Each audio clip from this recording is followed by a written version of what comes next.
Bene data bakundwa b'umwami Yesu Kristo, mwese abakurikira izi nyigisho tubahaye ikaze mu biganiro bya Saveur Divine. Ibi biganiro mu bitegurirwa n'abavugabutumwa bwiza batandukanye, akaba ari umuhamagaro ugendera ku ijambo ry'Imana byanditse mu gitabo cy'ubutumwa bwiza uko bwanditswe na Matayo ibice 24 umurongo wa 14. Kandi ubutumwa bwiza bw'ubwami buzigishwa mu isi yose ngo bube ubuhamya bwo guhamiriza amahanga yose, nibwo imperuka izahera ko ize. Ibi biganiro mubikurikira ku channel ya YouTube yitwa Saveur Divine. Tubifurije kugubwa neza. Imana Data ari nayo So ibaha umugisha.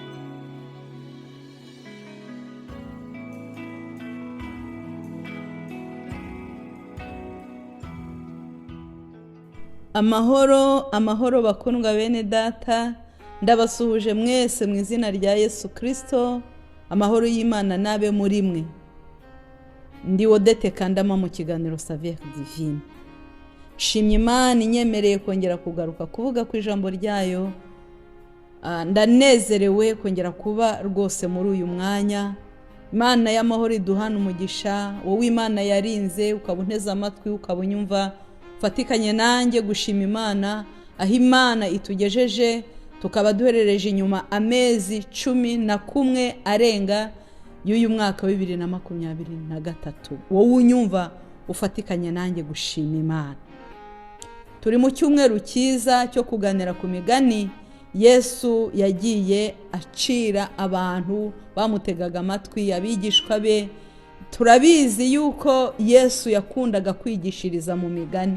Icyakora bataha biherereye n'abigishwa be bakamubwira ngo mwigisha bya bindi byasobanuraga iki, akabibasobanurira. Nubwo ari mu migani ariko wegereye Yesu ukamubwira ngo nyamuneka nsobanurira ibi simbyumva, Yesu aba yiteguye igihe cyose kugusobanurira kugira ngo ubashe gusobanukirwa n'ibyo utumva. Rero yajyaga bisobanura abigishwa bamwegereye. Njyewe rero narinje kukubwira umugani uvuga iby'ubwami bw'Imana, aho Yesu yavuze ko ubwami bw'Imana bugereranywa na zahabu yahishwe. Abantu bakunda ubutunzi ndetse bakabushakisha imbaraga zabo zose, ariko ijambo ry'Imana hari aho ryatubwiye riravuga ngo ushaka ubwenge kuruta uko ushaka izahabu. Imana idufashe. Rero nje kukubwira ngo ubwami bw'Imana bugereranywa n'izahabu zahishwe. Nicyo nje kukubwira.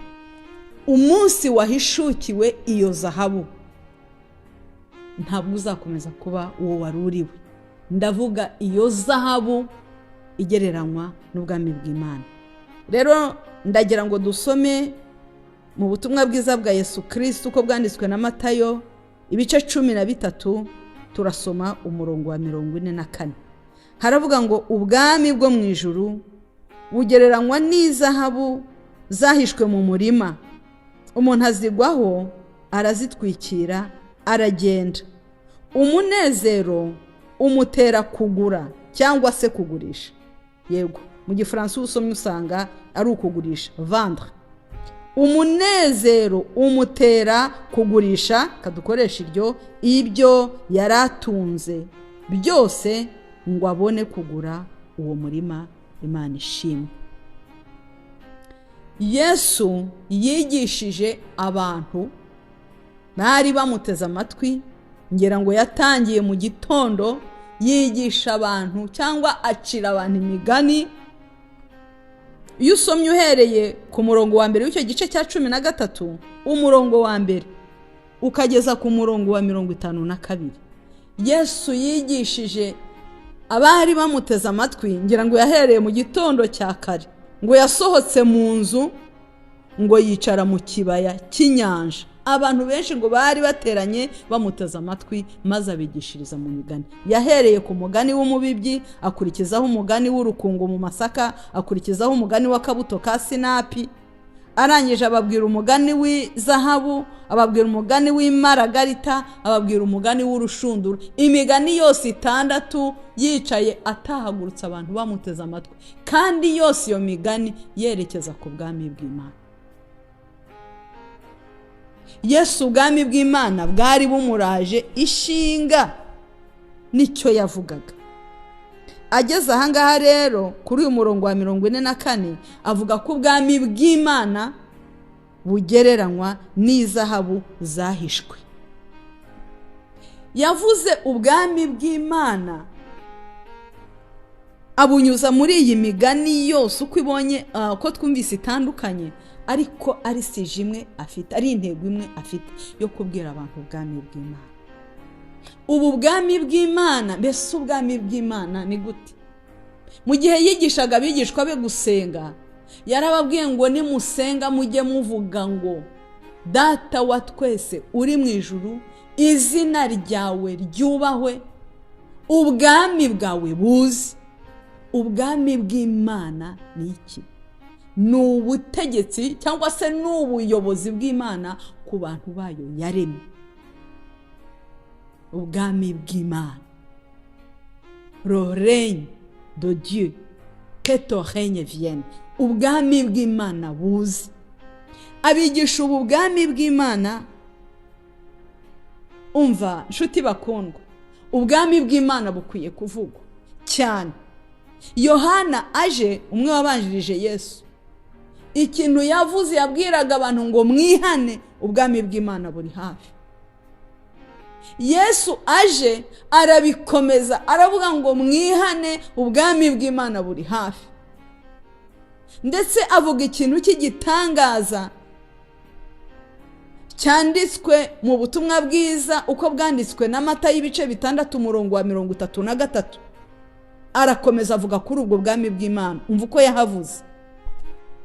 Handitswe ngo Matayo 6:33, ahubwo mubanze mushaka ubwami bw'Imana no gukiranuka kwayo, nibwo ibyo byose muzabyongererwa.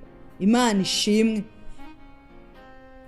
Yaraje Yesu akurikiye Yohani wari waramutegurije, atubwira cyangwa abwira abantu bari bahari ko ikintu ahubwo bakwiriye kubanza, nuko hari ibindi abantu bifuzaga, ariko Yesu waravuga ngo ahubwo ibyo mwe mubiretse ku ruhande, mubanze mushaka ubwami bw'Imana, mushake no gukiranuka kwayo, ibyo byose murimo mushaka muzabyongererwa ku buntu. Bizaza nyuma, ariko mubanze ubwami bw'Imana, mubanze gukiranuka. Haleluya. Yesu yavuze ko, amagambo yavuzwe na Yesu mu kanwa ke aratangaje. Yaravuze ngo ubwami bw'Imana bari bwo tubanza gushaka, tubushake kurusha ikindi kintu cyose. Ibindi byose umuntu yakwifuza bizaza ngo nyuma, tuzabyongererwa n'inyongezo, ariko ikitari inyongezo cya mbere cy'ibanze ni ugushaka ubwami. Imana ishimwe. Yesu yavuze kubushaka no kubushaka n'umwete. Hanyuma muri uyu mugani rero awucira abantu, arababwira ngo ubwami bwo mu ijuru, ubwo bwami yatubwiye kurwanira, yatubwiye gushaka mbere y'ibindi bintu byose, aravuga ngo bugereranywa n'izahabu zahishwe.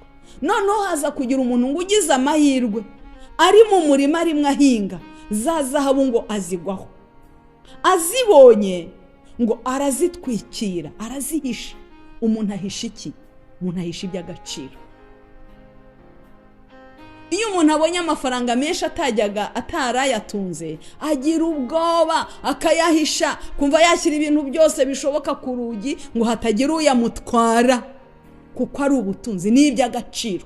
Uyu muntu rero wari urimo ahinga, amaze kugwa kuri izi zahabu kuko zari z'agaciro, ngo aratwikira ngo hatagira uzibona akazimutwara. Imana ishimwe.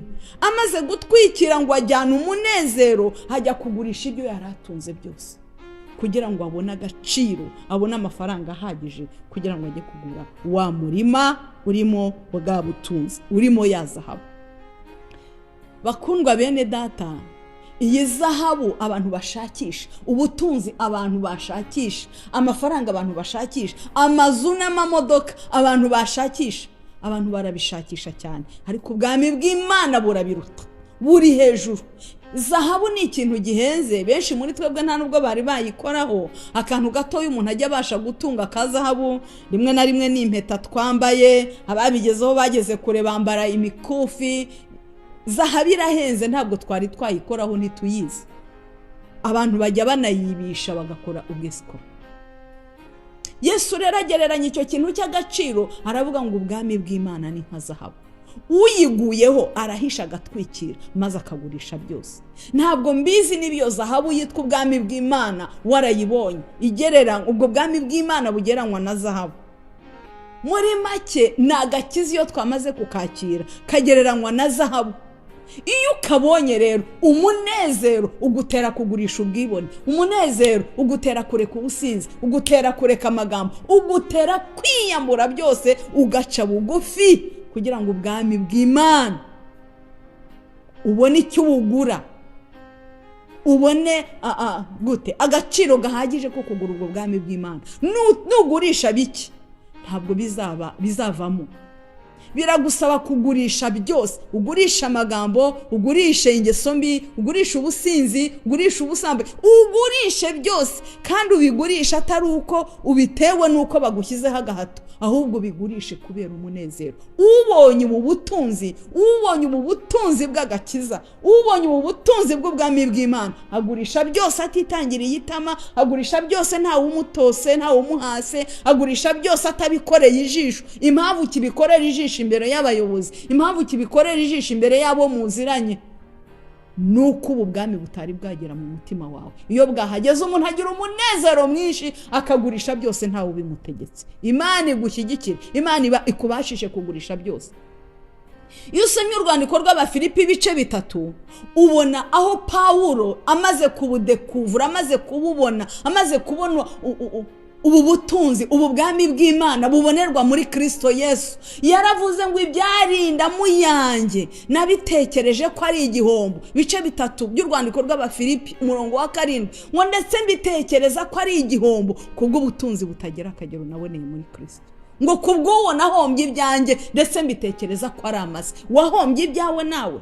Ubu butunzi aribwo bwami bw'Imana buboneka iyo wihannye ibyaha ukakira Yesu nk'umwami n'umukiza. Kandi iyo wamaze kumwakira ubigurisha, ubireka unezerewe. Niba utarabireka, ni igihe cyawe kugira ngo ubireke, kugira ngo ugurishe byose, uhombe byose, ariko wakire Kristo. Ureke gukorera ijisho, ugikorera ijisho nuko ubwami butaraza mu mutima wawe. Ukirindiriye ko bagutota ngo babikubwiriza, nuko bitaraza mu mutima wawe. Ubwami bw'Imana iyo bwaje, umunezero ugutera kureka byose, kwiyambura byose, ukabibona nk'igihombo, ugaca bugufi ku birenge bya Kristo, kuko Kristo yaretse byose kugira ngo akwakire. Yaretse ubwami bwe bwo mu ijuru, araza kugira ngo akwakire gushyikire. Waretse iki kubwe? Imana irashaka kureka byose, ukakira ubwami bwayo mu mutima wawe, ukakira Yesu Kristo mu mutima wawe, ukakira agakiza mu mutima wawe, maze ukamwemera ngo ubwami bwawe nibuze mu mutima wanjye, utegeke byose bikumvira. Ndabifuriza kwakira ubwami bw'Imana mu izina rya Yesu Kristo.